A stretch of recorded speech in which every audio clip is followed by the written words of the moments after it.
After long deliberation and thinking, I have decided that right now, at 8:03 p.m., will be the time when I record the third prologue to the Kinokast.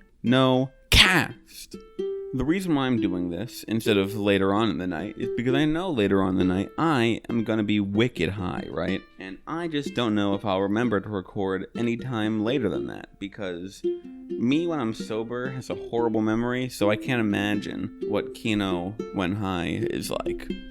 Wouldn't want to be around that guy, let me tell you that right now. So now the only question is, what am I going to talk about? I don't know. There are a few things that are on my mind, and I guess I'll just run through all of them. But first, I have to take care of some things, so I'm going to do a first for the Kinokast and take us right darn on over to a commercial break. Be right back at you, friends.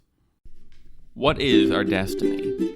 While the Milky Way is 100,000 light years across, expansive and ever-moving, here we are sitting on our asses doing nothing. Truly, truly despicable. But worry not, for I have brought you what could only be described as salvation. I doubt you've heard of it. This salvation is Tranquility Temple, the primary location for any of your tea needs. Based in both Westchester, Pennsylvania and the King of Prussia Mall, you will find a simply astonishing variety of teas for any kind of mood. Do you dream of sitting around a campfire with all the friends you wish you had? Down some lapsang souchong tea, and instantly you'll be transported to just that place, the warm cup of liquid summer camping in your hands. But what if you're in a more tranquil mood? Did you just finish a 72-hour meditation session, and now that your consciousness has returned to the mortal plane, you wish to drink something to nurse your enlightenment while you prepare for the next trip into the universe of your third eye?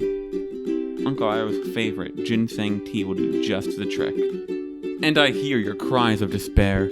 But Kino, I live in the middle of nowhere and I can't make the trip to the Holy Lands of Westchester. Worry not, for Tranquility Temple offers shipping, so you can have the loose leaf tea right in your hands, so you can brew your own tea from home and enjoy the hard work you put into this most perfect tea. So no matter where you are, you can indulge in the world's highest pleasure, tea from Tranquility Temple. Oh goodness, look at that, and we are officially back from the first commercial break to the Kinokast. I don't actually know what the commercial was. I might just add in a little something for you there later. Maybe I'll put in one of my song covers. I don't know. The only reason why I even left was because I had to delete audio beforehand so I could actually see how long this Kinokast has been running.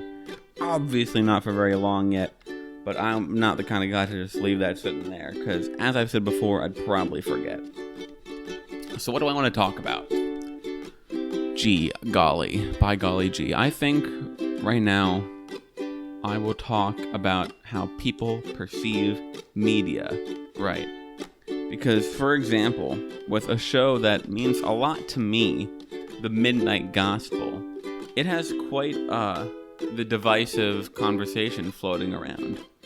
Everywhere from people thinking it's, trite garbage with meaningless philosophy to people who think it's the greatest thing to ever grace the screen.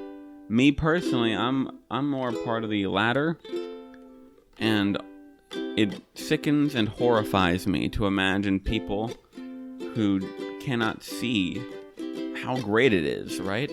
Because people will sit down and watch the show.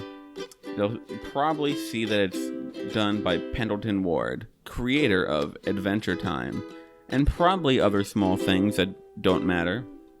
So they see that it's created by Pendleton Ward, and they think, wow, I guess we're in for some Adventure Time nonsense, and I don't want to see that. Shut up. That's the first kind of impression you can get. People who think that they know what kind of show it's about, and they're not going to waste their time on it. These people are the most stupid, because it would take them one episode to realize that it's nothing like anything they've ever seen before. Next up from that, you have people who have seen some of the show, think they know what it's about now, and have conclusively decided that they don't care for it.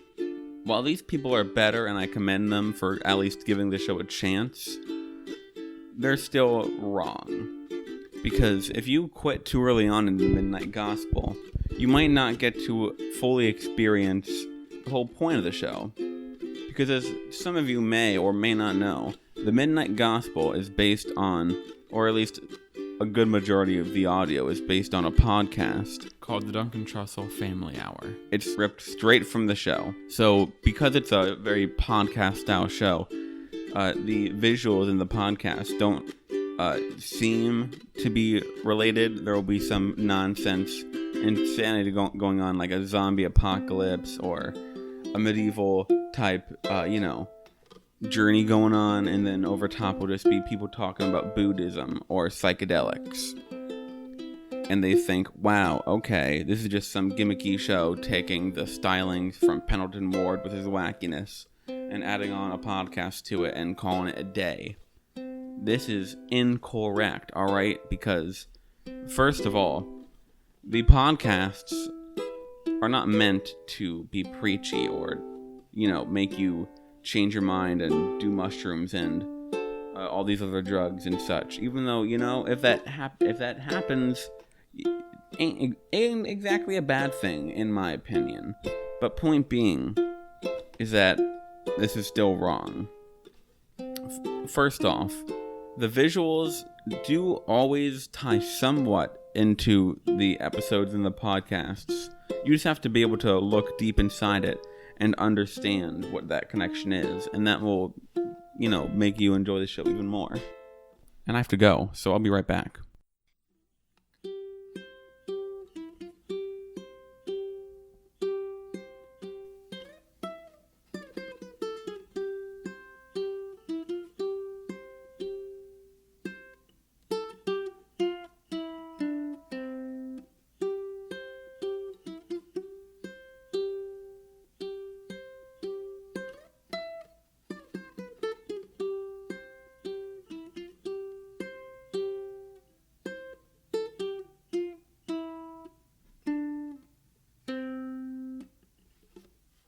And would you look at that, I am finally back. My friend Takumi Gotoh, aka Takumi Aldini, just paid me a visit for a little while. Maybe like an hour, I don't know. He was on a trip to fucking New York today because he's checking out a new place that he's gonna move to in a month. And, yeah. So that's pretty cool. He just left and now I'm here to finish up. Not finish up, we're barely halfway through. But, either way, we're here to have fun. We're here to have a good time. So I'm just going to keep on talking. I actually completely forget. Oh yeah, I was talking about Midnight Gospel, wasn't I? And how people misunderstand the whole point of the show. Right, okay, back on topic. So with Midnight Gospel, right? Fuck. I'm sorry, I need a second to kind of gather my thoughts here. So with Midnight Gospel, in my mind, the whole point is that the main character, Clancy, he ran away from home, went to the chromatic ribbon, and now he's living his life as a multiverse farmer, where he's farming interviews for his podcast. Also shoes, for some reason. A lot of shoes.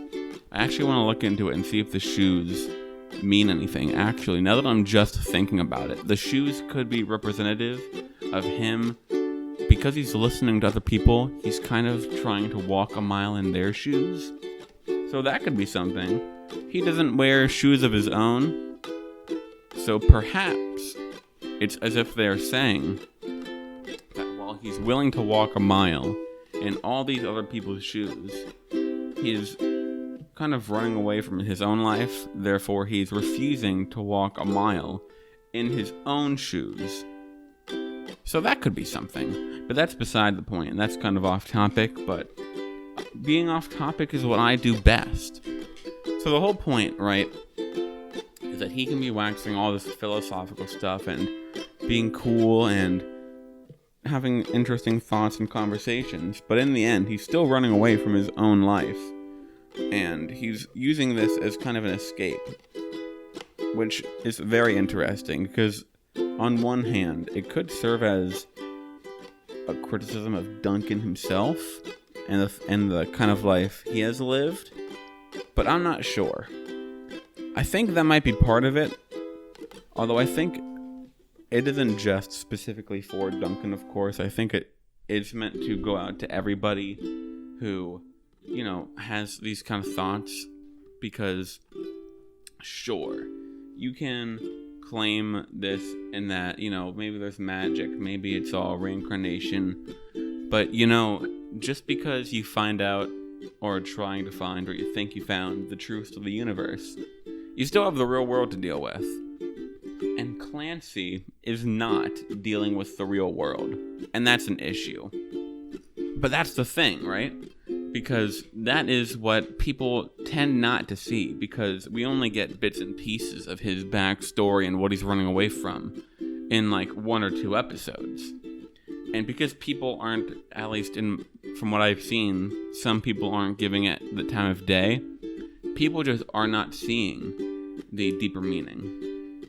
And that's sad, because this deeper meaning kind of hits close to home for me. Because while I wouldn't say I'm necessarily running away from things, I am shirking responsibilities in my life. And I do like to think and talk and have conversations a lot, just like Clancy. So I feel like I'm almost a lot like Clancy. I remember the first time I watched The Midnight Gospel, which was a few weeks back when I was with my brother. And when I had only seen about 3 episodes or so, I had decided that I was a lot like Clancy already, and that's the kind of life I wanted to live.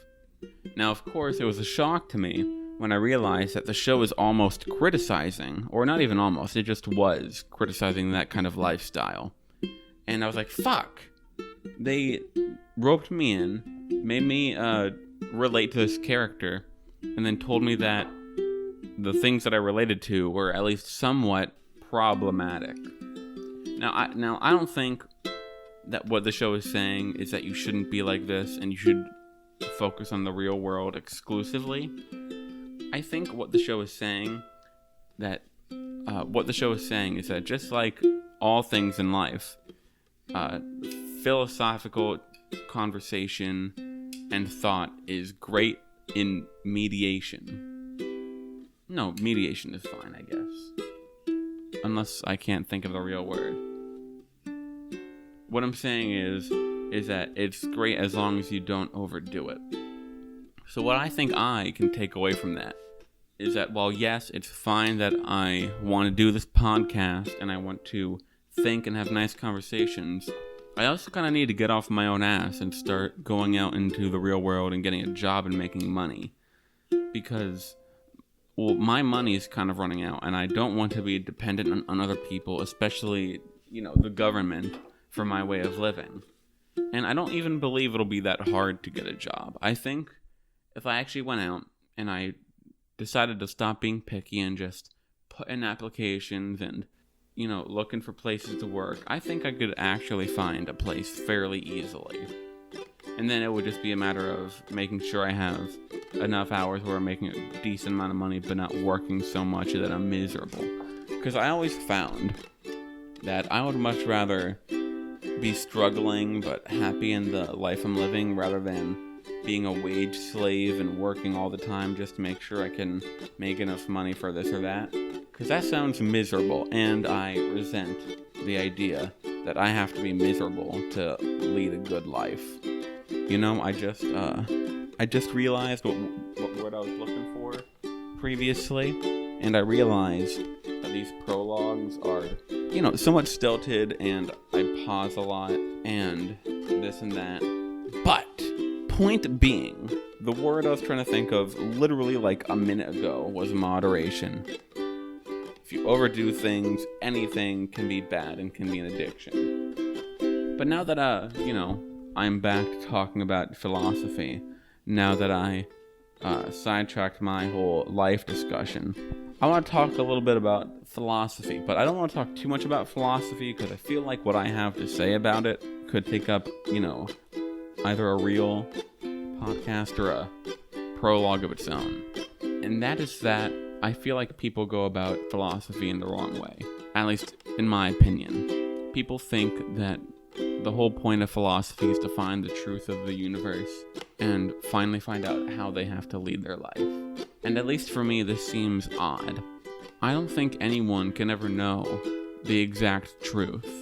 I think that's just something that either doesn't exist or we can't find. So what we should do instead is take these different philosophical and religious ideologies, take the wisdom out of them that we see, and apply them to our lives. We don't have to subscribe to only just one philosophy.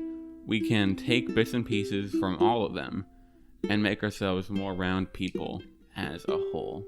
And with that last sentence, I just passed over the 16-minute mark.